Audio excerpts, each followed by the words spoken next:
Esta tarde, como saben, o esta segunda parte, más tarde todavía en España, quienes nos acompañan, es la puesta en común de las experiencias de las diferentes instituciones. Entonces partimos con el Instituto IPLASEX de Chile. Ha pasado por un proceso muy intenso de formación y transformación de su equipo de diseño, de sus estrategias de planificación, de las plantillas de cursos y demás.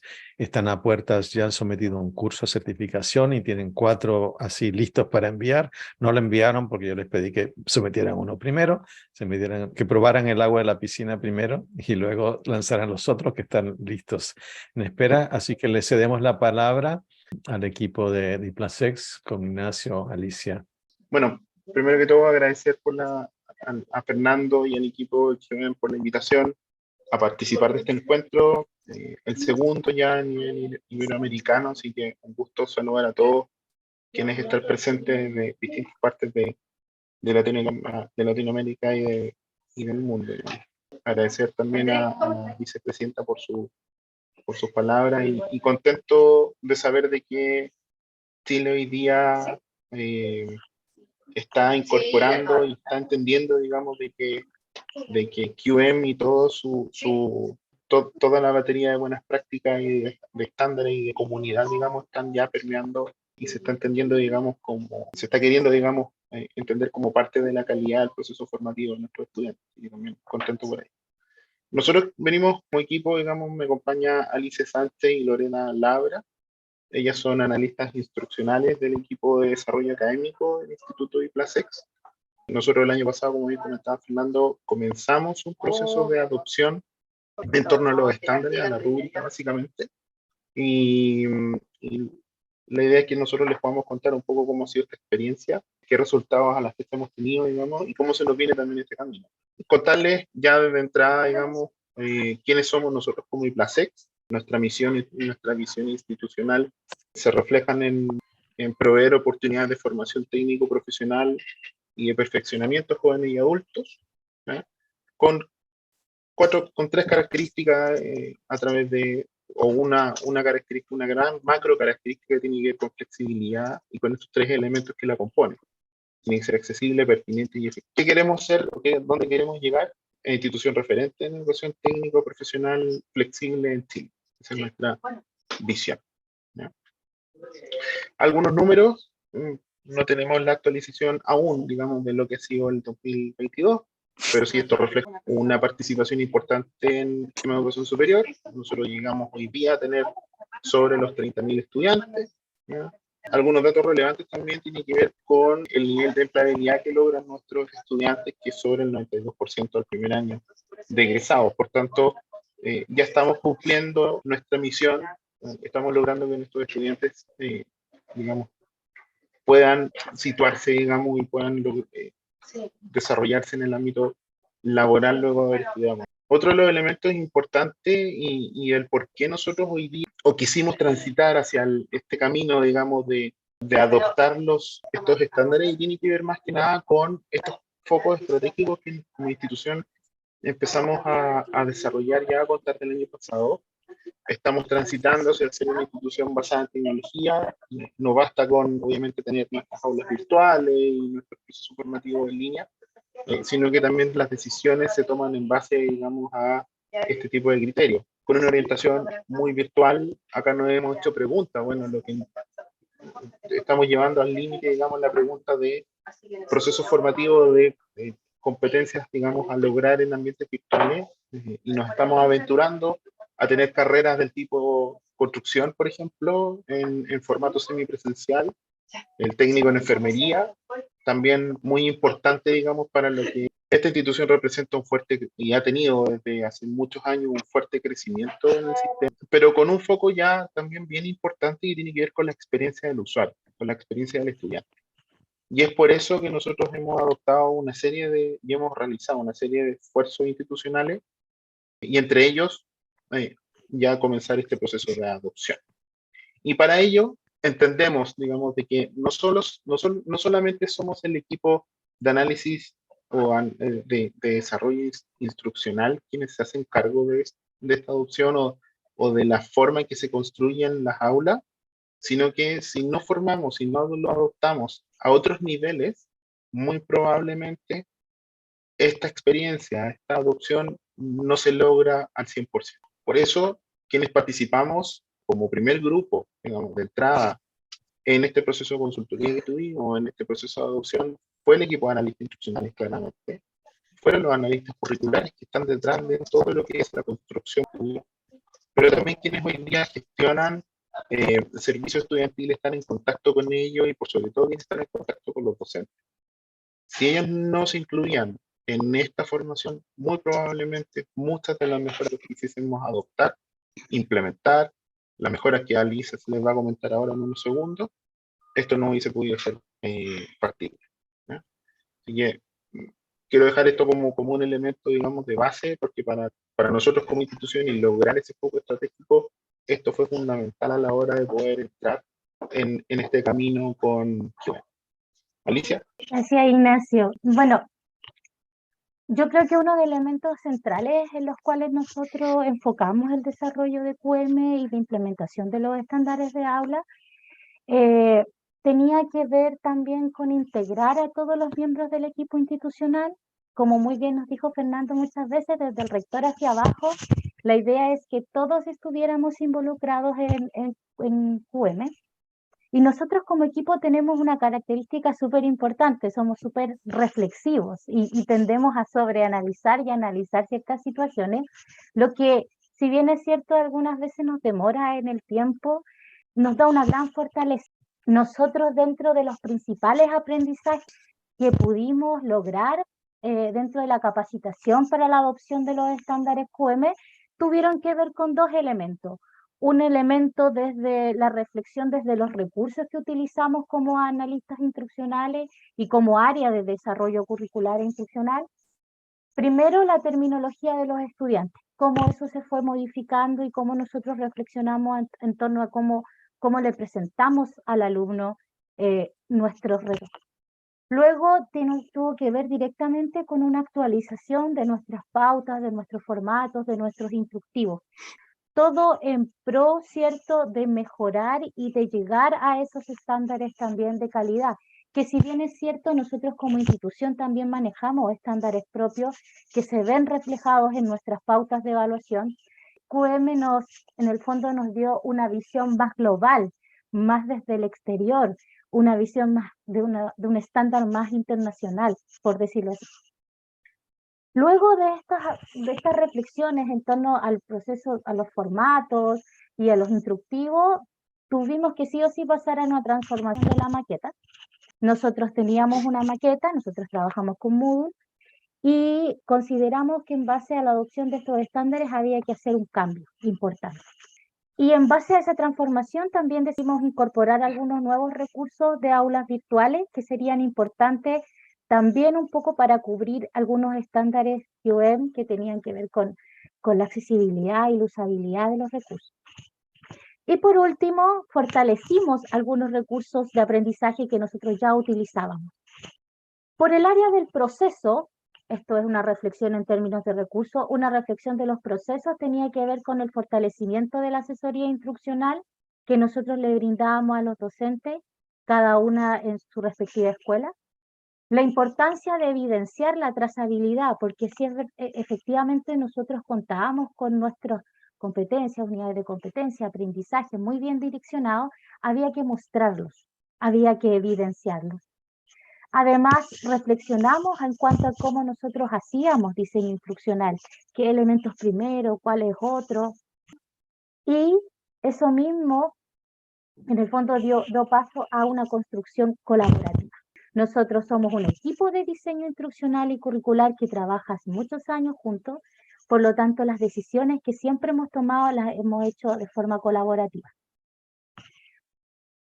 Un poco adentrándose en el proceso de certificación y del desarrollo interno de la certificación, primero revisamos los criterios y estándares que nos da QM, ¿cierto? Para ver cuáles nosotros podíamos llegar, teníamos y cuáles adoptábamos. En función de eso, se generó un reordenamiento de nuestro LMS, de nuestra maqueta y de cómo nosotros mostrábamos los recursos. y eso derivó a una nueva idea de construcción de aula virtual. Luego de que teníamos esta maqueta de aula virtual nueva que englobaba todos los requerimientos, tanto de QM como los nuestros, volvimos a trabajar con la pauta. Y yo creo que eso es un elemento central a todos aquellos que quieran certificarse. Siempre hay que volver a retomar los estándares, ya en todo momento, para poder seguirlos y hacer un check. Un ejercicio súper simple que es súper potente para el desarrollo. Y finalmente derivamos en una maqueta final con una nueva estructura, con estos nuevos estándares, ¿cierto? Y como ya les expliqué, todos estos instructivos y recursos que hoy día direccionan hacia ese elemento. Nuestra nueva estructura de aula, ¿cierto? Responde a 5 bloques. Una bienvenida, donde nosotros incluimos, por decirlo así, todos los estándares, el estándar 1 de la rúbrica. Y luego ya tenemos las unidades. Una de las tantas reflexiones que realizamos en las conversaciones tenía relación directa con nuestros recursos, cómo también hacíamos relucir más los recursos que teníamos, ¿ya? Por lo tanto, armamos bloques, unidad 1, unidad 2, unidad 3, y un examen final, ¿cierto?, con algunos otros elementos importantes como sondeos de conocimiento, ¿cierto?, encuesta a los alumnos, etc. Pero no nos quedamos ahí, sino que avanzamos además al tema de los nuevos recursos que incorporamos, ¿ya?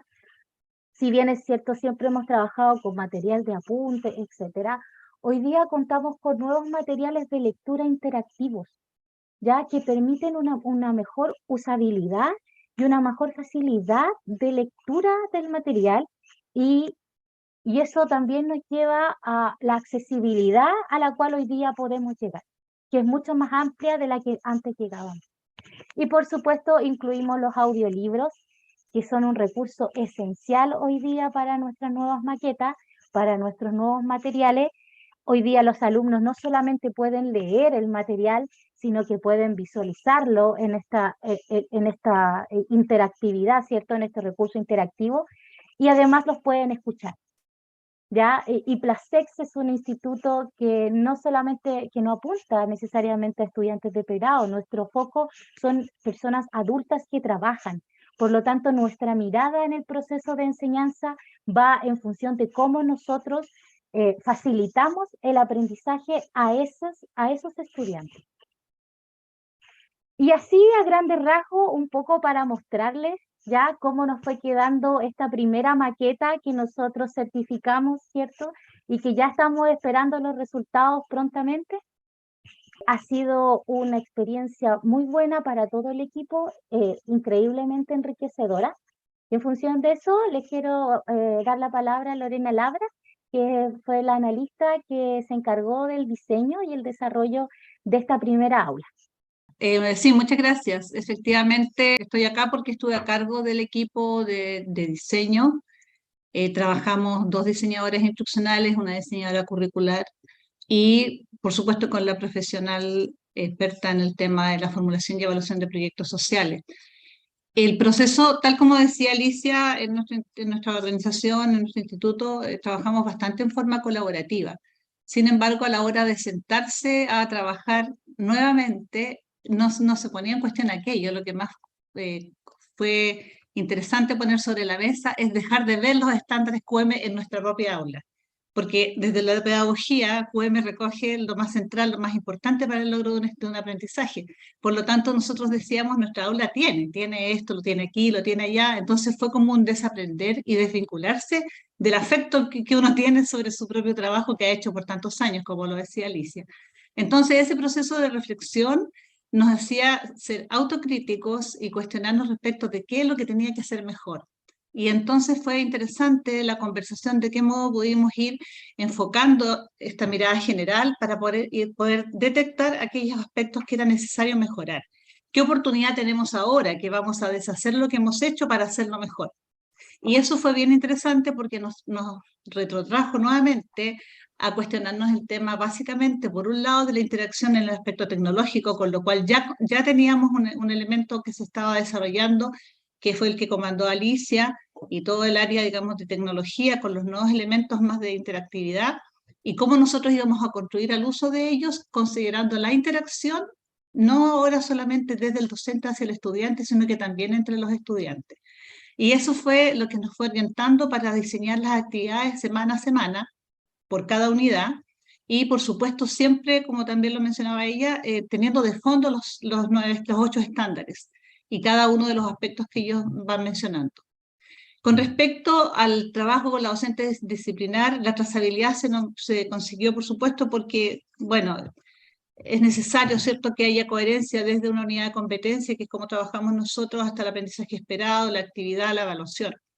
Y eso, la docente que nos acompañó tenía claridad también de ello, y por supuesto que siempre fue dar 2 pasos adelante, retroceder, volver a mirar, ir viendo la globalidad, la estructura global, volver a avanzar por cada unidad, volver a revisar cada uno de los elementos, de qué manera esta actividad tributa al aprendizaje esperado, cómo el aprendizaje se manifiesta, cómo lo mido, qué tanto me dice el indicador. Entonces, todos los aspectos más bien de tipo técnico, por decirlo así, en pedagogía, estaban nuevamente presentes.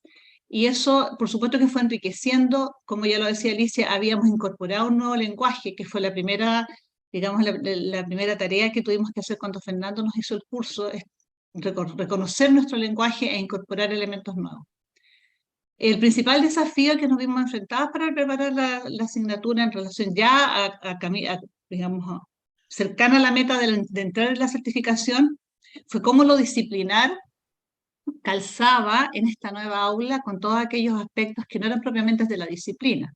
Por ejemplo, nosotros teníamos que relevar la colaboración, y la colaboración no solamente venía dada por la tarea de cada unidad, por la actividad que desarrollaron los estudiantes, sino que también por cómo esto calzaba con la presentación inicial del docente versus el estudiante. Cómo por otro lado podíamos nosotros lograr que se evidenciara cada uno de estos nuevos elementos. O sea, ya, como lo decíamos antes, no era solamente saber que estaban, sino que tenían que ser evidentes. Creo que uno de los elementos que ayudó, aparte del trabajo colaborativo del equipo que se vio ratificado, digamos, en esa buena práctica, el hecho de que el mapa de la asignatura, la confección de dicho mapa fue sumamente útil. La mirada global, la pertinencia y la coherencia de los elementos es una cuestión clave, y que se va orientando desde la mirada, desde tener al lado, digamos, y casi memorizar los 8 estándares con los cuales UM nos brinda esta mejora, digamos, y la calidad propiamente. Creo que lo más importante como experiencia es digamos, ratificar la colaboración, lograrla entre los estudiantes, no solamente desde el docente al estudiante, sino que también que esa retroalimentación que se evidencia pueda ser socializada entre los estudiantes. Y así, como alguien dijo en la mañana, lograr comunidad.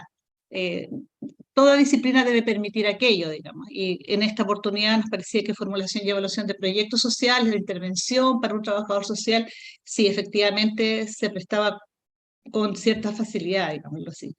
Se implementaron recursos interactivos, que eso fue súper interesante desde el área de la tecnología. Creo que estamos en un buen pie para enfrentar el éxito de la certificación, y bueno, tuvo otros aspectos interesantes que podríamos ver en otra lámina, Alicia. Muchas gracias. ¿Algunas recomendaciones finales que vamos a dar con Lorena en función del trabajo que se realizó? Bueno, primero, y también un poco de recomendación de Fernando, certificar una asignatura primero. Eso es central, igual, porque la experiencia de la primera certificación nos da el pie para poder seguir certificando aulas, y también pasar por la revisión experta de los pares de una aula también nos baja un poco como equipo, ¿cierto?, los niveles de ansiedad que se puedan producir por certificar muchas aulas. No, creo que hay que ir paso a paso para lograr eso. Como segundo elemento, ¿cierto?, la idea es trabajar con la mirada puesta en el estudiante. Ya eso es súper importante, no hay que desviar ese foco. El estudiante es el receptor de lo que nosotros le entregamos. Y no quiero hablar como receptor como un ente sin vida, ¿cierto?, que solo recibe información. Me refiero a la persona que trabaja con la información que le damos, que aprende, que produce aprendizajes en otros, que interactúa. y que logra finalmente esta meta de lograr sus competencias y sus perfiles de egreso. Lore. Sí, el punto 3 para mí, porque uno de los elementos que nosotros conversamos en el equipo que fue muy favorable fue el perfil del docente disciplinario.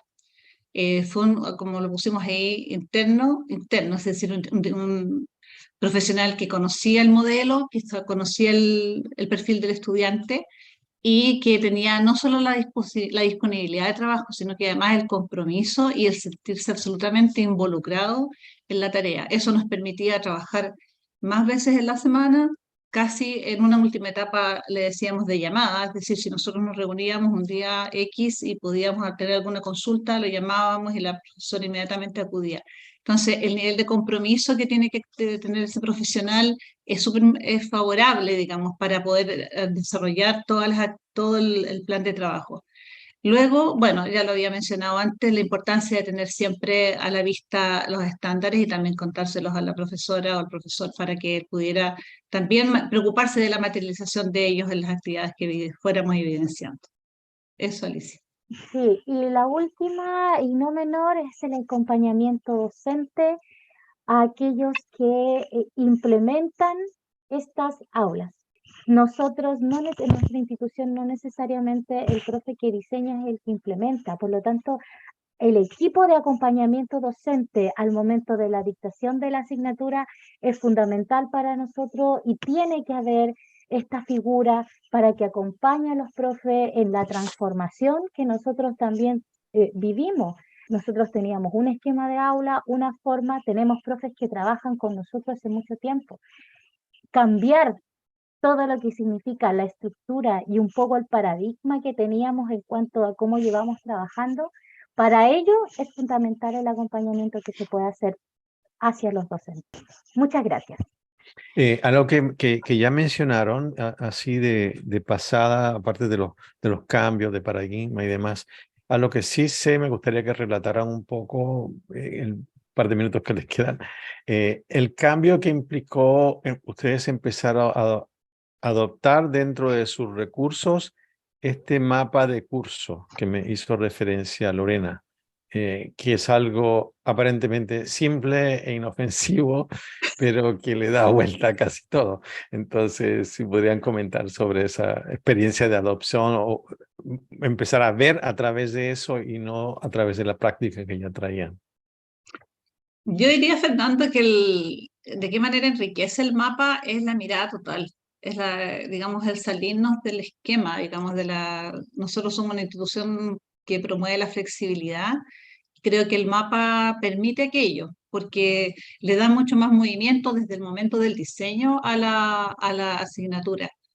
El hecho de ver en simultánea, digamos, facilita también esa transversalidad, digamos, la triangulación que hablamos nosotros, ¿no? De cómo la unidad de competencia va de la mano con el contenido conceptual, cómo va de la mano con la actividad, etcétera. Y entonces nos permitió desglosar y hacer más en detalle cada una de las acciones y por lo tanto, y además con esto de que te centras en los estudiantes, también ese lenguaje se simplifica. Y eso le da mayor claridad y exige más esclarecimiento en el mismo mapa. O sea, en ese aspecto, sí, fue una tarea que se veía sencilla, eso era lo más simpático, que al inicio se veía muy sencilla, pero de verdad con trabajo y que es como lo que está cautelando toda la producción. Desde su lugar el mapa permite ir vigilando todo lo que va ocurriendo como producto. Eso diría. Hay otro elemento que también se vuelve interesante desde el punto de vista del nacimiento de este instrumento intermedio, tiene que ver con cómo conversa toda la estructura que nosotros teníamos previamente diseñada desde el punto de vista del diseño curricular institucional. Ese traspaso, esa forma de transitar desde un lado hacia otro, esa manera de poder hacer caer la información que tanto le lleva a un curriculista y al equipo de desarrollo de plan y programa hacia la aula virtual, el mapa te soluciona la vida. Porque al final del día tú dices, oye, yo sé qué es lo que tienen que aprender los chicos, sé lo que tengo, sé qué criterios de evaluación tengo que implementar. Pero bueno, llevémoslo al fino, digamos. Pongamos las cosas en la mesa y el mapa te permite lograr todo eso. esa visibilidad. Sí. Súper, excelente. Muchas gracias.